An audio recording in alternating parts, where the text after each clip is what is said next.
Om Swastiastu, Assalamualaikum warahmatullahi wabarakatuh. Salam sejahtera bagi kita semua. Namo Buddhaya, salam kebajikan. Perkenalkan, nama saya Ana Agung Mani Pratiwi. Saya sebagai salah satu dosen di program studi Sarjana Terapan Pengelolaan Perhotelan yang sebelumnya bernama Prodi Diploma 4 Pariwisata, Fakultas Pariwisata Universitas Udayana. Beberapa mata kuliah yang pernah saya ampu yaitu pengantar akuntansi, perpajakan, pengantar statistik, kebijakan pembangunan pariwisata, dan manajemen keuangan. Video ini saya buat untuk memenuhi salah satu persyaratan sertifikasi dosen tahun 2025, yaitu pernyataan diri dosen dalam unjuk kerja Tridharma Perguruan Tinggi atau PDD UKT PT khususnya pada aspek pengajaran. Berikut saya akan menjelaskan mengenai deskripsi dan informasi umum pada mata kuliah yang sedang saya ampu, yaitu pengantar akuntansi. Mata kuliah pengantar akuntansi merupakan mata kuliah wajib bagi mahasiswa semester 2 pada program studi Sarjana Terapan Pengelolaan Perhotelan di Fakultas Pariwisata Universitas Udayana. Mata kuliah pengantar akuntansi memiliki bobot 2 SKS selama 1 semester. Pengajaran mata kuliah ini bertujuan untuk membahas tentang ruang lingkup proses akuntansi pada perusahaan jasa. Pada perkuliahan, mahasiswa diharapkan mampu memenuhi pengetahuan dasar akuntansi dengan tepat dan benar pada akhir perkuliahan. Capaian pembelajaran pada mata kuliah pengantar akuntansi yaitu mampu membuat, menggunakan, dan mengembangkan proses akuntansi pada perusahaan, mampu merancang dan mengoptimalkan pengerjaan proses akuntansi pada perusahaan jasa, mampu mengoptimalkan pendapatan dan keuntungan hotel melalui penerapan konsep yield management yang disesuaikan dengan karakteristik perusahaan jasa, dan mampu mengidentifikasi, formulasi, dan analisis masalah, serta berikan alternatif solusi dalam menyelesaikan masalah pada proses perhitungan akuntansi. Proses pembelajaran di Fakultas Pariwisata menggunakan metode luring yang dilakukan secara tatap muka di ruang kelas. Teknik yang saya gunakan dalam perkuliahan yaitu teknik DAI, yaitu Delivery, Interaction, and Assessment. Di mana delivery yaitu menyampaikan materi kepada mahasiswa dengan metode yang saya gunakan yaitu berupa ceramah dan diskusi, serta membuat materi dalam slide PPT. Saya menggunakan istilah yang mudah, namun tetap pada esensi pembelajaran. Lalu interaction, teknik bagaimana saya berinteraksi dengan mahasiswa di dalam kelas dan memberikan kesempatan kepada mahasiswa untuk bertanya dan juga aktif untuk menjawab. Saya juga melakukan review materi yang sebelumnya telah saya ajarkan pada pertemuan sebelumnya yang bertujuan agar mahasiswa mengingat kembali materi sebelum memulai materi berikutnya.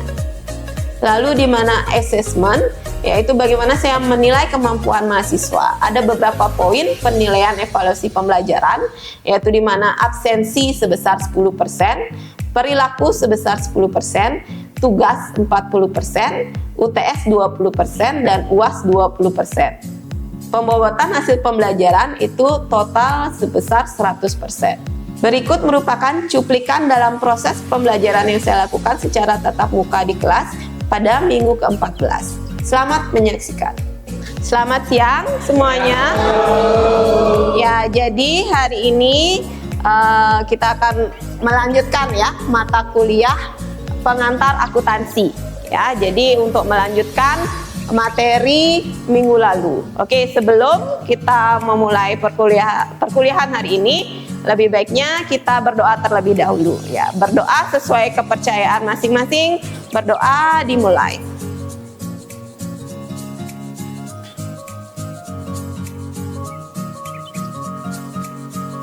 Berdoa selesai.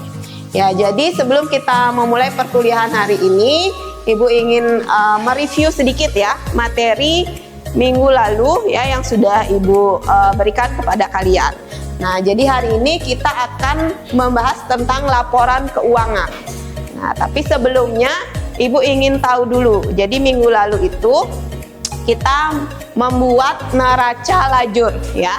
Neraca lajur itu dibuat untuk mempermudah kita membuat laporan keuangan ya. Ada yang tahu neraca lajur itu berisi berapa kolom? Ya, silakan angkat tangan. Ya, oke, yang di depan nama dan NIM-nya.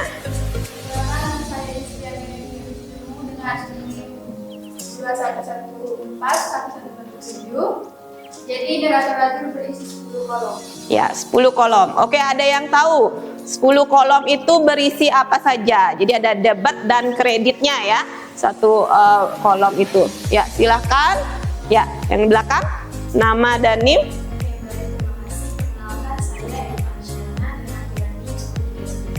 Jadi di neraca lajur itu ada 10 kolom yang berisi ada kolom neraca saldo, Ya. jurnal penyesuaian, kolom neraca saldo setelah disesuaikan, kolom laba rugi, dan yang terakhir ada kolom neraca. Iya, betul ya. Jadi nanti di neraca lajur itu nanti ya ada kolom laba rugi dan neraca yang digunakan nanti untuk membuat laporan keuangan ya.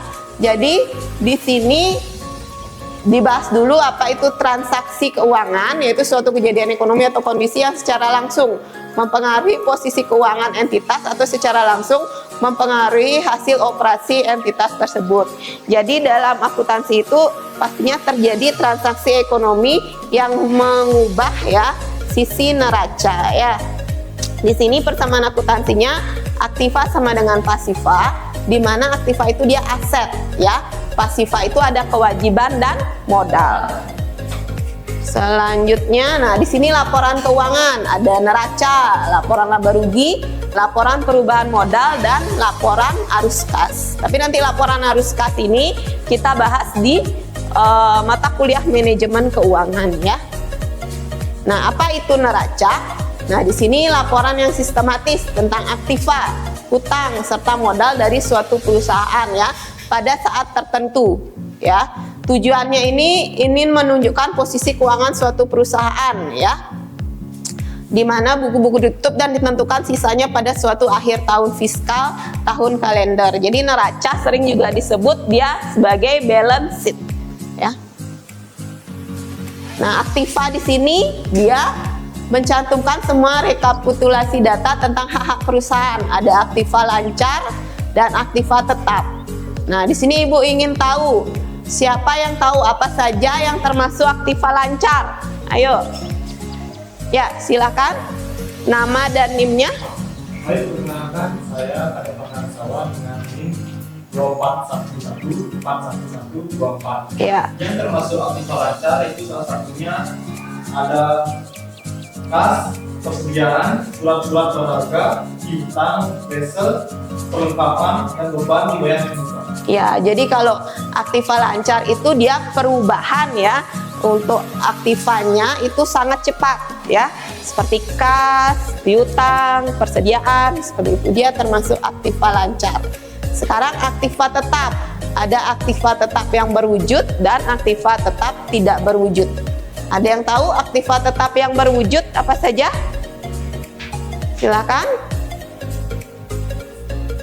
Ayo. Ada lagi mungkin yang lain? Ya, silakan yang tahu. Ya.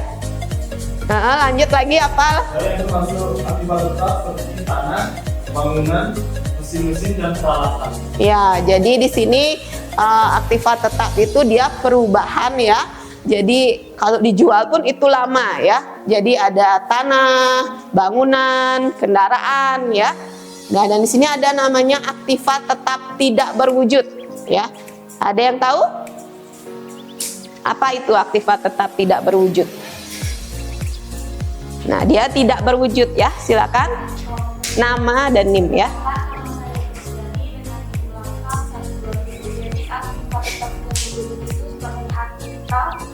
Merek dagang dan lisensi. Iya, jadi dia tidak berwujud tapi merupakan kekayaan dari perusahaan ya.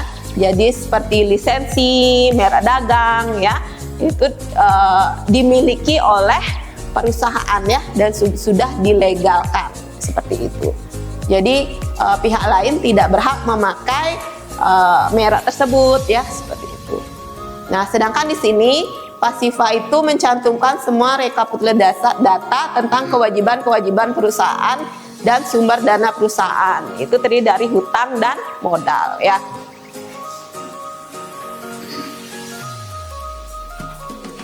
Ada pertanyaan dulu? Oke, kalau tidak ada kita lanjut ya.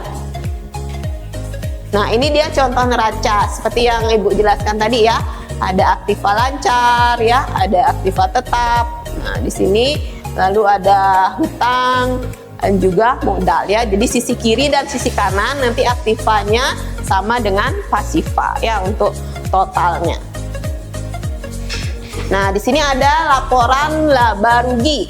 Laporan keuangan yang menggambarkan profitabilitas tingkat laba perusahaan selama suatu periode tertentu. Ya, jadi perhitungan rugi atau laba terdiri dari hasil penjualan ya. Jadi keseluruhan pendapatan dari perusahaan itu biaya yang dikeluarkan, rugi atau laba, selisih antara hasil penjualan dan biaya. Oke. Jadi kalau perusahaan itu penjualannya lebih besar daripada biaya, maka akan apa? Ya, akan peroleh laba ya. Kalau dia biayanya yang lebih besar baru akan mengalami kerugian ya. Nah, ini laporan perubahan modal. Nah, di sini ada modal awal ditambah tambahan modal oleh pemilik. Kalau dia laba itu berarti kan apa? Modalnya bertambah. Kalau dia mengalami kerugian, modalnya berkurang ya. Lalu di sini ada pengambilan privo. Pengambilan privo itu mengurangi modal pemilik seperti itu. Sehingga nanti akan ada modal akhir ya. Nah, ini contoh laporan laba rugi ya. Jadi hasil penjualan keseluruhannya dikurangi biaya-biaya ya, lalu akan memperoleh laba bersih. Nanti kalau ada penerimaan lain itu ditambah, lalu ada dikurangi pengeluaran. Nah, kalau dia ada laba bersih sebelum pajak, nah jadi nanti dikurangi lagi pajak penghasilan sehingga akan mendapatkan laba bersih setelah pajak ya. Nah, di sini hubungan neraca dan laporan laba rugi. Kedua laporan mempunyai hubungan satu sama lain ya. Jadi untuk mengetahui tendensi atau tren. Ya, di sini ada yang tahu nggak siapa saja sih yang make laporan keuangan neraca dan laba rugi ini?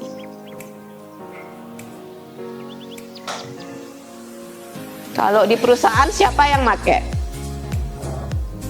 Ya, yang buat itu kan accounting, yang membuat laporan keuangan itu accounting ya. Nah, lalu accounting itu akan memberikan laporan keuangannya kepada siapa? Ya, kepada manajer keuangan. Nanti diambil keputusan kalau dilihat dari laba ruginya. Kalau dia mengalami kerugian dari apa nih? Biaya-biaya apa yang terlalu besar seperti itu ya. Lalu kalau dia mendapatkan keuntungan, bagaimana cara mempertahankan keuntungan tersebut, dilihat lagi neracanya seperti itu. Bagaimana aktiva lancarnya bagus nggak seperti itu ya, apakah kuat aktiva tetapnya ya. Nah, ini ya. Dan juga kalau dari pihak luar itu ya, bagi calon kreditur ya. Jadi kreditur itu misalkan perusahaan itu ingin apa? Meminjam uang di bank ya. Itu sangat penting mengetahui jaminan ya yang disediakan oleh perusahaan. Utang-utangnya dapat dilihat dalam neraca. Tapi untuk mengetahui kemampuan perusahaan dalam bayar bunga dan cicilan itu dilihat dari laporan laba rugi.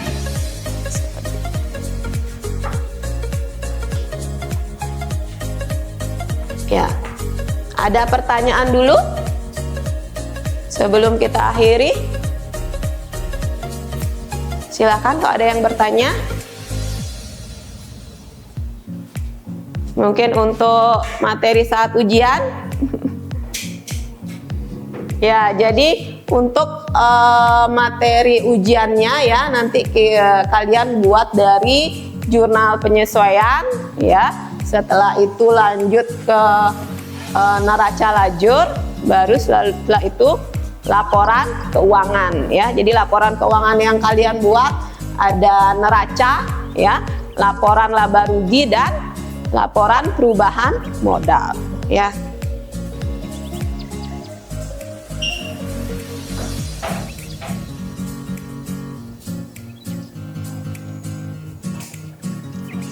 Jadi ini ada contoh dari laporan laba rugi ya. Jadi semua akun ini berasal dari kolom income statement ya, atau kolom laba rugi dari neraca lajur ya. Jadi ini bisa kalian lihat ya, paling atas itu semua pendapatan ya, total revenue-nya.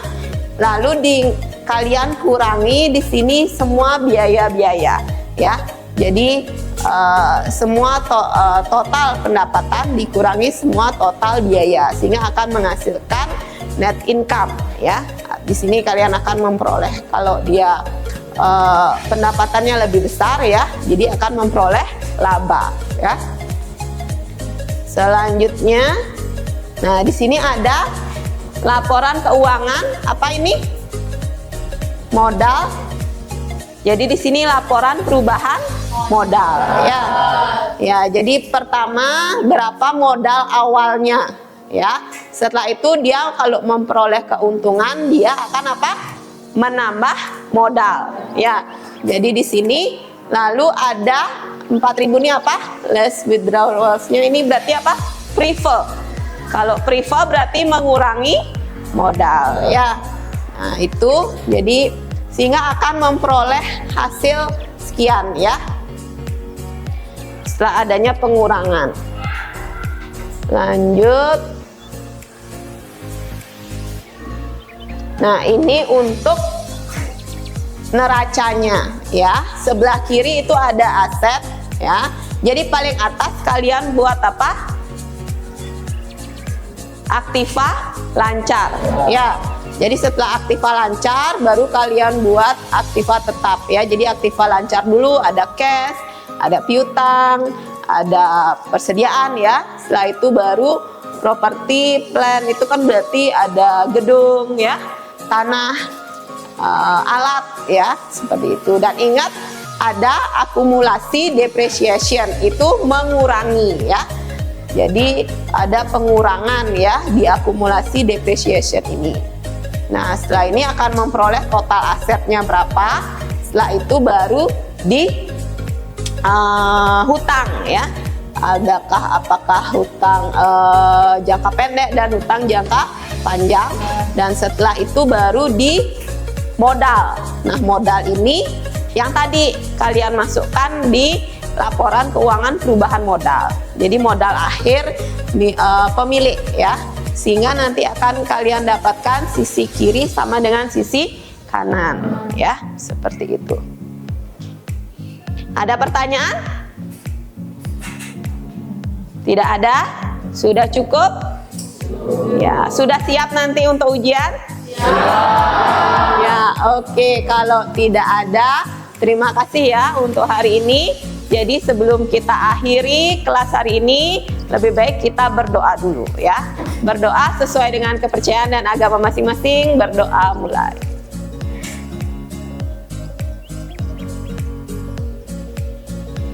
Berdoa selesai. Oke, terima kasih semuanya. Demikian deskripsi singkat dari mata kuliah pengantar akuntansi yang saya ampu. Semoga dapat memberikan gambaran mengenai kinerja pengajaran yang saya lakukan, khususnya di mata kuliah pengantar akuntansi di Fakultas Pariwisata Universitas Udayana pada program studi Sarjana Terapan Pengelolaan Perhotelan. Saya mengucapkan terima kasih kepada seluruh tim penilai dan tim panitia sertifikasi Smart Dosen tahun 2025, khususnya dari Direktorat Sumber Daya Dirjen Dikti dan Ristek Kemendikti Indonesia. Terima kasih kepada Fakultas Pariwisata Universitas Udayana, rekan sejawat dosen, dan rekan-rekan mahasiswa. Demikian yang dapat saya sampaikan. Apabila ada kata-kata yang kurang berkenan, saya mohon maaf sebesar-besarnya. Akhir kata saya tutup dengan Prama Santi. Om Santi Santi Santi.